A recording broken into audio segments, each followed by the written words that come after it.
another day.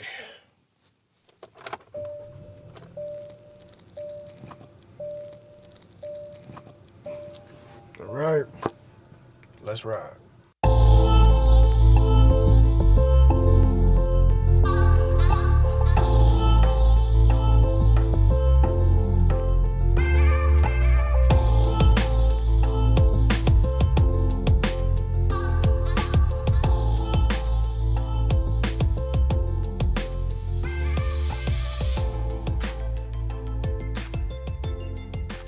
Welcome one, welcome all. No Playing This Ride, episode number 70. I'm still blackout, and this is actually times 10 the amount of episodes I thought I would be doing. They say you got to do 7 to be consistent, and I've surpassed that a long time ago. So this is kind of like a landmark episode for me on some personal shit. But anyway, moving on to what I want to talk about today. Make your free throws. And for me, when I say that, automatically you should think basketball, but for me, it's a metaphor for life. And I'm going to apply it to a couple of other things I talk about in, as we get further into the podcast. But this is something I'm not going to say I created, but it's just something I thought of when I was talking to somebody I work with. I got a guy who's in a lower pay grade than me where I work, and right now he's receiving a lot of accolades because he's really in competition with no one else. There may be like one or two people who do the same thing that he does, but as far as them being recognized, they don't get the same recognition because one, they don't strive for it, and two, they just ain't fucking with him. And for a long time, it was just him. He was the only person in that spot or at his level, so he was just basically getting like employee of the month every month or something, if that's the best way for me to equate it. He was consistently getting the same award over and over, and I think that he would deserve it even if he had competition, but right now he really doesn't have any competition. So I was talking to him about it, about preparing for his little board or whatever, want to ask him questions and kind of see where his head was at and do things that would help him get promoted. And he was just like, oh yeah, I'm going to go in there. It's going to be easy.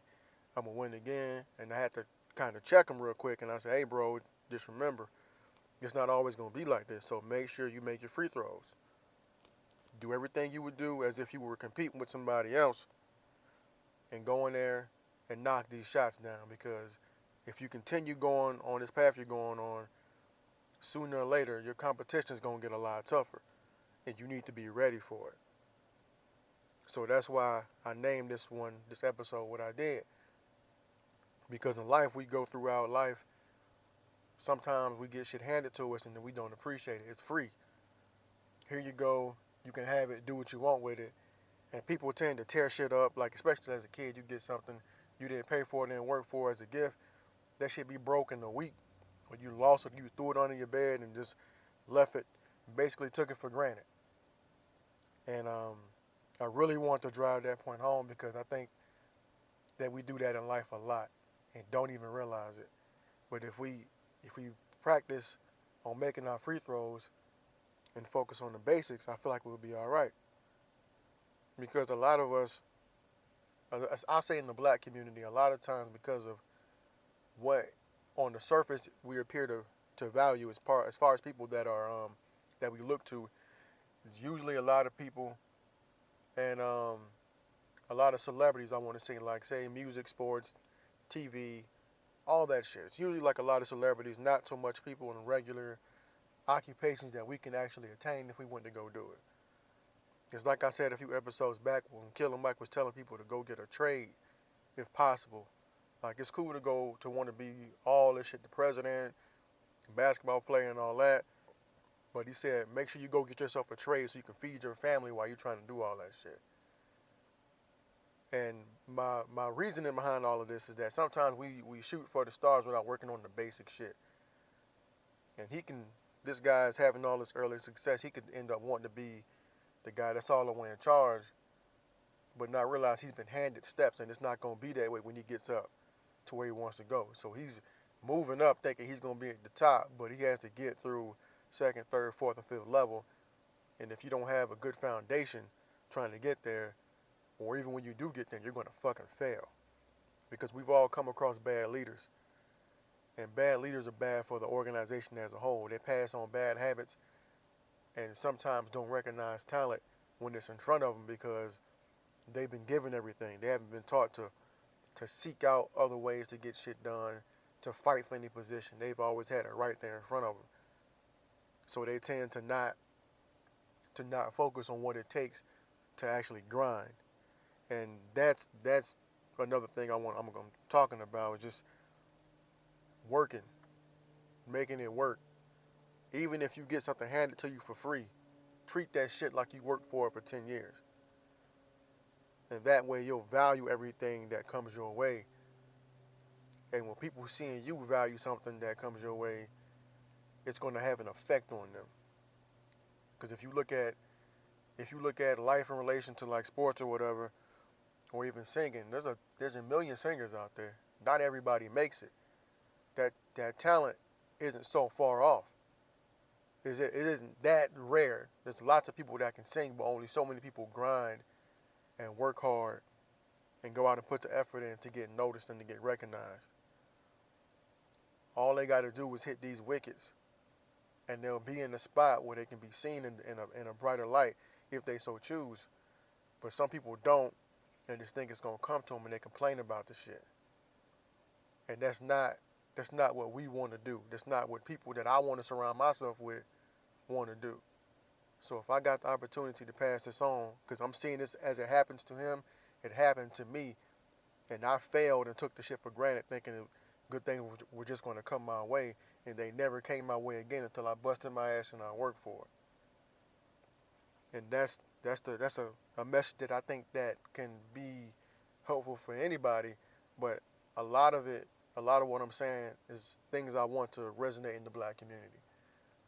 So if you ever listened to any of my podcasts before, especially the last one, was in my brain really honest what I said.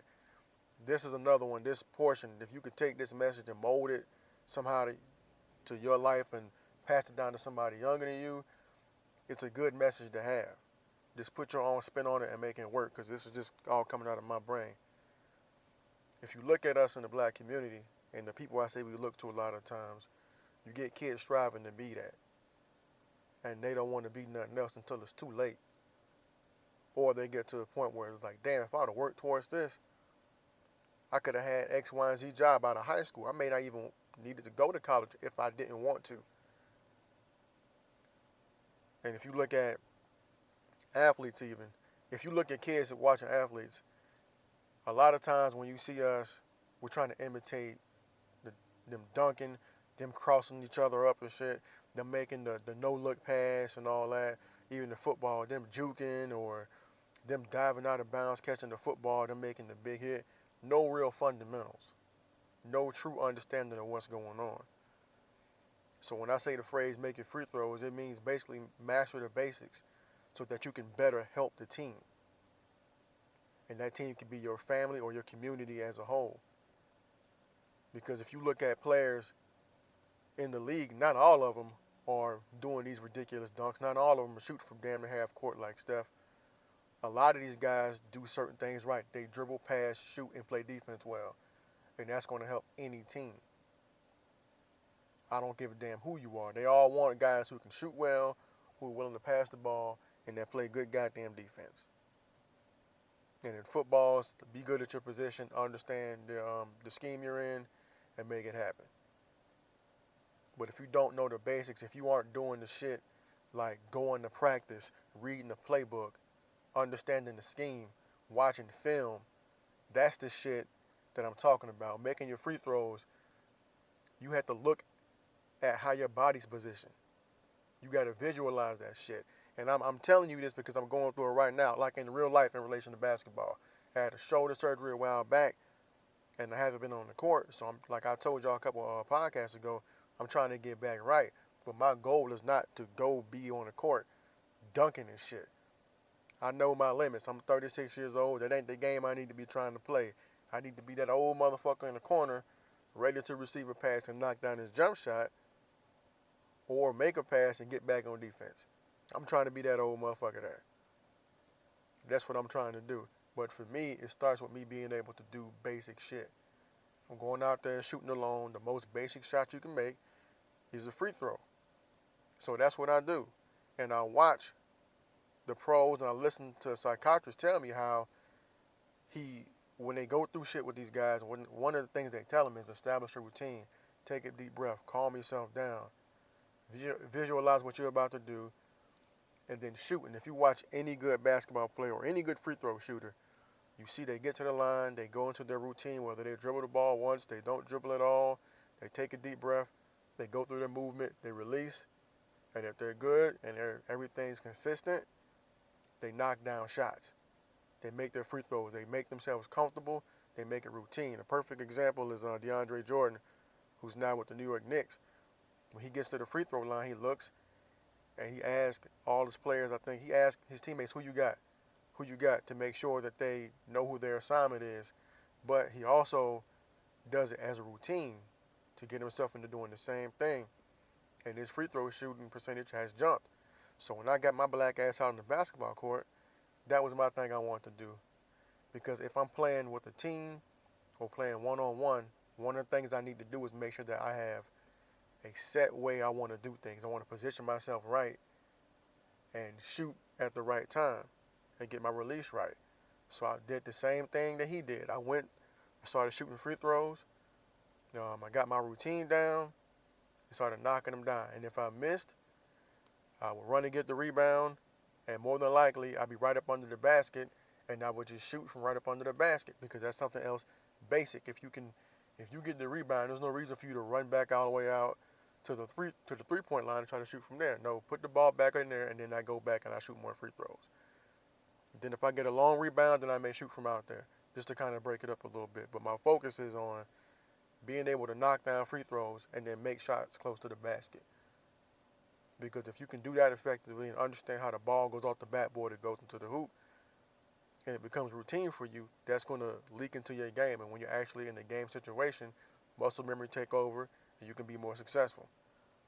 But it's all about doing the basic things, making sure you're tracking on what you should be doing so that when you get into a situation, you automatically know how to react and do things the right way. Because everybody doesn't have the gifts that like a LeBron James have, and they have to work their way into being successful in the league. And one of the ways you can do that is by mastering the basics. And one of the basics is making the free throws, taking the time to do little shit, even when it's right there in front of you. I can probably run up and hit this layup right now, but you still gonna have to shoot. It's not going anywhere. You still gotta understand the basics of what you're supposed to be doing. And don't take it for granted, because a free throw could win or lose you a game. If you look at LeBron James now, he's struggling with free throws. But if you watch him, his routine isn't the same. And that's something he's trying to build back into his game, but that's somebody who's been given so much, like naturally gifted, that the game comes easy to him. Not to say that he doesn't put in the work, but the game comes easier to him because he's gifted for it mentally and physically. And he loves it, so he does it all the time. So he's working on knocking down three-pointers to make him a bigger threat to the defense. But at the same time, he needs to be able to hit those free throws because he's constantly going to the rack and he's going to get fouled. So it's just about not taking anything for granted. And then when you get something free, you work for it like a goddamn dog, so that people who know that you got it for free, they even feel like you deserve it. Like, well, he got this handed to him, but on the day-to-day, that's a bad motherfucker anyway. So I'm not even upset with him getting that. And then recognize your natural gifts and accentuate those and improve those as well. Don't waste the gifts that you have. Make that shit work for you. But never forget the basics and make the right decisions and do the right things, and it'll pay off for you in the long run. And I know I went on a rant about it, but it's just something that I don't see a lot of people doing. Like, I was guilty as a kid. Every little kid, if you grew up in the 90s and like in the Jordan era, and you got like a crack in the sidewalk or something, you got like a lower goal, you trying to dunk from that fucking crack that's goddamn 15 feet away. But what if you went out there and just tried to shoot from a decent range and then worked your way out? How much of a better basketball player would you be? or would you have been at a younger age? Just like the people like, hey, I want to get into the music business. I'm gonna get my demo, but do you study music at all? Do you study music management at all? It's right there, but you trying to catch lightning in the bottle versus doing what can get you right there. If you study music, you'll do better at music. Learn to play an instrument if you want to make beats.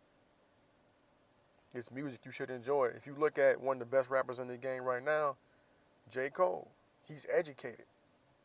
He went to school. I believe he has a degree in English. I could be wrong, but if you look at how he puts his rap together, he's an educated guy. He's gifted, yes, but he's also very educated. He understands how words work. And he's the guy now reaching out to the youth that people didn't think would do that. And he reaches back and gets on these songs with guys. So I mean, it's just a different way of looking at shit. And I ain't saying we all like that. I know a lot of us see different jobs and industries we want to work in. We go be a part of that, but it doesn't get highlighted.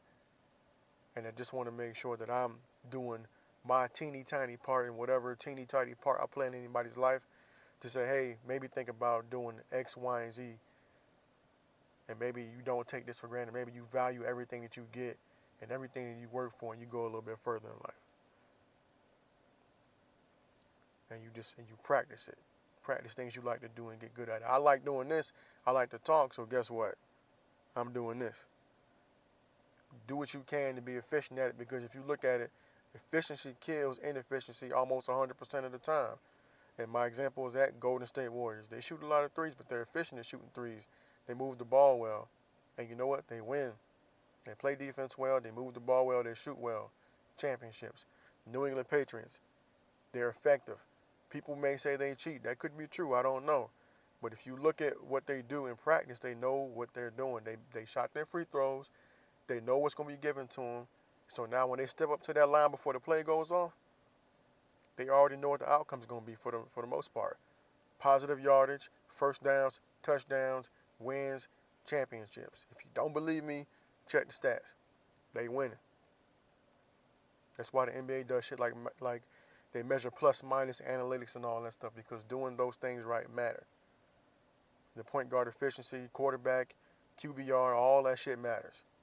But it's by doing what you should be doing every day, mastering your skill set. And one of those things you got to do is, hey, it's free. I know what I got to do. Go do it. Knock down that free throw and go on with your day. And that's all I really got on that subject until I get into this other shit I want to talk to you guys about. Now, for some terrible news, one time for the people that passed away in that Ethiopian flight. That's terrible. They lost everybody on that flight. It's awful. It's a damn shame. I don't know what went wrong, but I saw that all over the news. Ethiopian airline flight went down. Everybody on there died. One time for all them people, it was like 4 Americans on that plane. It's a damn shame. And other news, a jaguar attacked a woman at a zoo. Now, this woman was attempting to take a selfie with the jaguar, so I can only assume that she had her back turned at some point, at which point the jaguar grabbed her arm with its paws. People, I understand we get excited, we want to go to the zoo, see these exotic animals, but they're still wild. Do not get close to them. Do not touch them. And I don't mean to laugh, but this selfie shit is getting out of control. Like, I don't think I've said much about it, but everybody knows at this point it's getting a little bit out of control. When they made a whole industry designed around sticks so that you can take pictures of yourself, that told me that this shit is getting a little wild. You know, how close is close enough? Like, I'm thinking shit, because it didn't say the jaguar escaped. It said the jaguar attacked her. So she had to be mighty close to that cage. I don't know what made her think that was safe. I don't know what made her think that was smart. I do know she definitely learned a life lesson. Definitely. Even after Harambe died over some bullshit, somebody not watching their damn kid, and you over here leaning up against the cage getting attacked by the damn jaguar. We got to do better, people. We got to do better. Also, in sports, Antonio Brown ended up getting traded from Pittsburgh to Oakland. I don't know what Pittsburgh got for him, but apparently when he got to Oakland, he got a bag. So congrats, AB. Hope you're happy. Wish you much success over there in the AFC West. Have fun with Derek Carr and the rest of those guys. I think Beast Mode's coming back. Have a ball, man. Do your thing and score touchdowns. Keep being entertaining. AB. Now, for me to get into the other part of this podcast, my terrible segue game. Earlier, I talked about making free throws and shit, and doing things right in life, basically. So I'm going to poorly attempt to tie that into this shit that's been in the news lately. And shout out to Gayle Queen, as I call her, because she definitely is well versed in doing her job and doing things the right way and practicing her interview game, because she had to in order to be sit straight faced in that damn R. Kelly interview she did and not cuss him out. Like, she sounded like somebody's mama listening to her lying son in that damn interview. And look, I'm not gonna trust no man with that much Beijing in his head anywhere. Whatever the fuck that shit he had, ass hair or in his hair, whatever you want to call it, I'm not trusting no man that has that much shit in his hair any goddamn way. Robert Kelly, you look crazy. But more about her, the way she handled it, I thought was great. She remained calm, even when he was in there wilding the fuck out. And she did a great job. Great interview. Let him talk when he needed to talk, and she challenged him when she should challenge him, and it came out very well. She was so prepared, she didn't have to do much work. She asked a question or two, he got to run in his mouth. She, let it go, stop him when she had to, and then he said with his head. But she, even though he got up and acted a fool, she maintained control of it at all times for the most part. And I think she did well. What he was saying still didn't make any damn sense to me. And then they had the two women there who had been around him since they were in their late teens. I still don't understand that dynamic completely, like y'all are together with him. But are y'all together as well? Is it like a group thing, or is it like just she got her time with him, you got your time with him? I don't know, none of my business, but it's just a curious situation. And then the parents looking crazy. Again, parents, that's a free throw. You know this man has been accused of dealing with young women. You brought your kids to where he was at, to his concert, and now she gone with him. You bricked. You bricked. All you had to do was like, hey, we want to go out. There's a concert in town. Who was it? R. Kelly. Hell no, we ain't going. No, you took your ass right on over there. You bricked. Stupid shit. Now you're on TV begging for her to come home. But you brought her there. It's craziness. In the same vein, I caught up with that Finding Neverland documentary. I started it last week, and I finished both parts this week. And I don't really know how to feel about it. I don't know. I just deleted the music out of my phone. I'll say that. I don't know if bruh's innocent or if he's guilty. I can't make that distinction. I just know it's best for me to step away from the situation.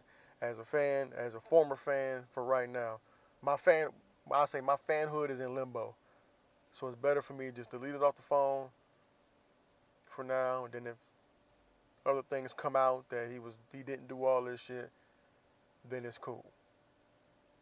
And social media is a tricky thing, because I put that up on social media. Hey man, it wasn't like I'm gloating like I deleted all Michael Jackson's music, fuck him. It was like I deleted all Michael Jackson's music, and I was just sitting there like, damn, I had to get it out my phone. But the wild thing was the response people gave me on it when they were telling me like all the reasons why they felt whatever. And because some of it was like, damn, bro, you did that. And I was like, yeah. And they was like, well, after seeing the documentary, I understand. A lot of it was opposite of that. Like, oh, they're trying to get him for this, that, and the third. Which I understand that argument, because that's the argument that had been put out there a lot by the media. that it's not true. He didn't do these things. Cool. Same thing with R. Kelly. My situation, my belief with the R. Kelly thing was because of the Aaliyah situation. As soon as I figured out how old Aaliyah was and that he actually married her, his credibility to me went out the window. I'm like, nah, he did whatever they say he did. So that's why I stood with that. And it was easy for me not to really give a damn because I wasn't really a fan of his music like that. Maybe 4 or 5 songs out of his old catalog I messed with. But for Mike, I love Mike's music. If you ask me who was the baddest motherfucking entertainer of all time, I tell you, hands down, no question, Michael Jackson. After watching this documentary, he's still probably the greatest talent I've seen, or the greatest product of a team putting somebody out there that I've seen. But this documentary makes me, it's got me feeling kind of shaky. Like I don't know what to believe, and I'm mad that I got to be in the spot where I'm saying that. It doesn't make sense. In my brain, I should be able to just be like, nah, that's bullshit. He didn't do it. But everybody's saying the same thing we've been regurgitating for 20-something years. It's like, oh, he didn't have a childhood. Okay. That's cool. He's grown. Or the rest of the day, he's grown now. The man was grown.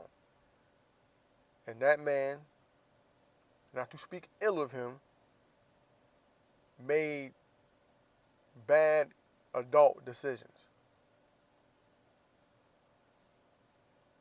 Now, I don't know what happened, but I will say this. In no way do I mean to disrespect his legacy or anything like that, as I don't know what happened in those rooms. But I will wholeheartedly say that this is an individual that had resources. If he had issues without growing up as having a childhood or whatever, if he had issues like that, he had the resources to get help. That's point one. My second point is he made bad decisions. He made decisions that put himself in a spot that he could be accused of that. That's all I will say in reference to him and these accusations. He made bad decisions that put him in situations to where he could be, that there's even a possibility that that thought can enter your mind. I'll say that. And I caught some flack with a couple of the homies actually for, making my statement about deleting the music. And they're giving me all the reasons. Well, he owns the Beatles masters and he was trying to buy Sony and it's all about the money. And I get that because that's the same wave I was on before I watched it and even while I was watching the shit.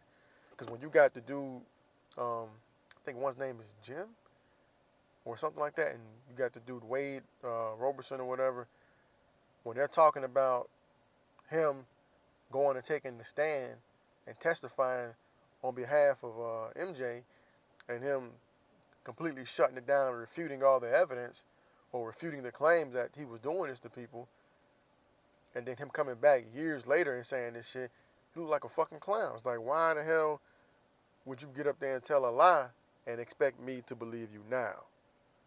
Right? Which makes total sense. Why would you go out there and tell a lie and expect somebody to believe you now after all this time? The answer to that is money. People say, well, it's all about the money. I can understand that 100%. But then I'm looking at his life. And I'm looking at this objectively because my first thought is I want to go into this not believing him at all. But as I watched it and I saw what evidence they had as far as phone calls and the video and pictures and shit, it's like it looks shaky. The amount of time that he allegedly spent with this kid, to me, is disturbing. Them moving to LA to be closer to him is weird. It's kind of off. And then them saying that as he got older, he stopped fucking with him as much and apparently had a new friend, a new young friend he was trying to help turn into a star. It gets weird. And then I look at it as this kid grows up, and he begins to be a choreographer, and the kid's good. He starts working with NSYNC and Britney Spears, and he's choreographing whole tours and shit. So I start thinking objectively again. It's like, well, at this point, he's not really dealing with Mike to that level. And he's got his own thing going. With the tours, choreographing the tour, for you working with Britney Spears and NSYNC. Your name is out there. You getting some money for that. That's not nothing that's gonna, be done by somebody that doesn't have any funds. You gotta have a decent resume for that to happen. You started at the studio, you ended up teaching classes, and now you choreographing for these top artists. It's like you built your personal brand. So as I look at it further, I get to thinking, well, what does he really have to gain from this? Now, of course, the monetary thing, right? Of course, that's there. But the thing is that stuck in my mind is that, well, he knows what we know, at least as a general public. He knows everything that we know. He knows that. We don't know what he knows. Because if you look at it, him and MJ had some sort of relationship as far as them knowing each other. Not saying anything crazy, but they had some sort of relationship where they knew each other and spent time with each other. So we know that. With him knowing what we know and what we don't know, he also knows that as soon as he comes out and says this, people aren't going to believe him. Now, this is a man who's a choreographer for a living. And if you come out as a choreographer who's supposed to be attached to MJ, and you make these accusations, that's going to create a ripple effect around what you do for a living. So in a way, with you working with the music industry, you could be jeopardizing your livelihood. So why would you do that after so long when your credibility is going down each time if it wasn't what you feel is true, if it isn't something that actually happened? That's my thing. It's like, why would you jeopardize all this when you've already moved past this? This man has passed away. He's gone. Nothing else can happen to him. Why would you bring this up now if you didn't, if you denied it earlier? Because, like I said, that's only going to lower your credibility with people. People aren't really going to fucking believe you. So that's the one thing about it that kind of fucked me up. And then him saying, yeah, he did sleep in the room with these kids or whatever. That's terrible judgment. Because I can't confirm or deny what these guys went into graphic detail about. Because for 90% of this shit, I was like, man, this is bullshit. But when I sat and thought about it, I'm like, man, there's a lot of detail. There's a lot of detail and a lot of things that wouldn't make sense either way. So I said, you know what? I'm going to just delete the music for now and I'll get back to it if it's settled. If it's not, I'm just going to have to do without it. But that's just how I felt about the situation. And, some folks gave me a hard time about it. But I'm like, look, if you look at it objectively, it looks spooky. It looks suspicious enough for me to be like, you know what, I'm not sure.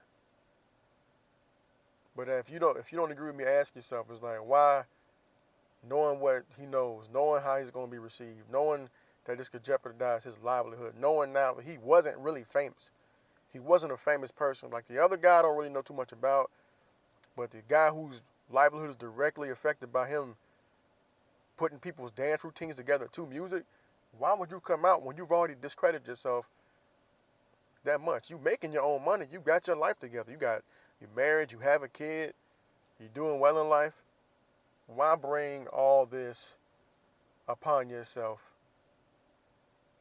now, at this point, if you weren't really trying to prove a point? Because I always hold the victims responsible at some degree. As kids, I'm not holding you responsible, but as an adult, if you don't say nothing, I feel like you're enabling that person to continue to do harm. That's wholeheartedly how I feel. But I also readily admit I don't understand the psychology behind this shit because I've never been through it. So I find myself in a weird spot, and I'm just interested to see how other people think about it. So I said what I said, and I got the reaction. But it's amazing what we'll stand behind as black people not knowing shit, not knowing 100% the whole situation. You'll argue with a motherfucker you've known your whole life. You've known your whole life about somebody who wouldn't look twice at you. Argue about it till you blue in the face. Even though you're black, argue till you blue in the face about a motherfucker that would never even look your way. And you argue about it. Because, I saw a lot of emotion in the shit that was with the replies I got. And I'm just sitting there like, well, shit, I'm just looking at it objectively, bro. It's too close for me to call. I can't say X, Y, Z happened, but I also can't say it didn't happen. What I can say is, homie made the bad decision. And the parents, to me, get a lot of the blame, because how the fuck could you not know? How could you allow this shit? How could you allow this person to be around your kids, to fall asleep in the same room? No. Your ass should be in jail. For any parent that was involved, that feels like Mike should have been locked up, your ass should have been right there locked up with him for child neglect. Because you handed your child off to this person. In fucking sanity. Insanity. This is abducted in plain sight level. Because in that shit, at least the girl had to run away. You took your kid to this motherfucker. That's even worse. But I digress. If people were just making their free throws and doing basic shit, took the easy road, got it handed, was getting shit handed to you, didn't go master the basics of fucking common sense, and make sure your child was taken care of. And now this shit come out, you all sad, whatever. And the most fucked up thing about it is, on the other guy's side, is that when this other kid came out and you denied it, you discredited his whole claim. They got him looking nuts. Only for you to come out later. So I don't really have any love for the guys who came out. Don't get it fucked up. I'm not riding with them. That ain't what this is. It's just me being objective about the situation and say, hey, it's too freaky, too weird for me. I gotta let it go. I gotta let it go. And I hold that standard with anybody. Because somebody else brought up, well, this happens and this. I'm like, yeah, that's cool, but I hold that standard. If that's my homie, nah, we ain't homies no more. Not at all. Because anybody who jumped into my comments talking that shit that I've known for years, let me be at their crib. Let somebody fall asleep next to their kid in the bed. They're going to lose their damn mind, as I would, as they should. So I don't understand that. I really don't. I really, really fucking don't. But I digress, man. Value yourself, value your gifts, and value even more the shit you work for, man. Master everything that you love. At least attempt to. Work on your jumper. Work on your crossover. Work on getting to the hole. Work on your defense. Knock down your goddamn free throws. If you don't do it for anything else, at least be ready for if you get into a game of 21 and you score. So goddamn it, you can go back and shoot and get easy points at the line. But knock down your free throws, fam. That's it. I'm shutting it down. Y'all be easy out there, man. NoPlayingThisRide@gmail.com. NoPlay247 on Twitter. Capital N, lowercase o, capital P-L-A-Y. NoPlay247. If you need your shit mixed, holla at me. I got a homie, man, Brooks on the beat on Twitter. If you like music, man, NewJackCityMusic.net. The homie Weeks got an album out. Got 2 albums out. NewJackCity.net if you like that Florida style music. And if you need something mixed, my homeboy Brooks on the Beat, who's been a guest on this podcast before, got you covered, man. I have links for SoundCloud for Brooks on the Beat, website for NewJackCity.net, and my personal info on the bottom. Y'all be good out there, man. Make your next day your best day. Hit the free throws, man. Get your principles aligned. Build your own personal pyramid. All that good shit. Be easy. Peace.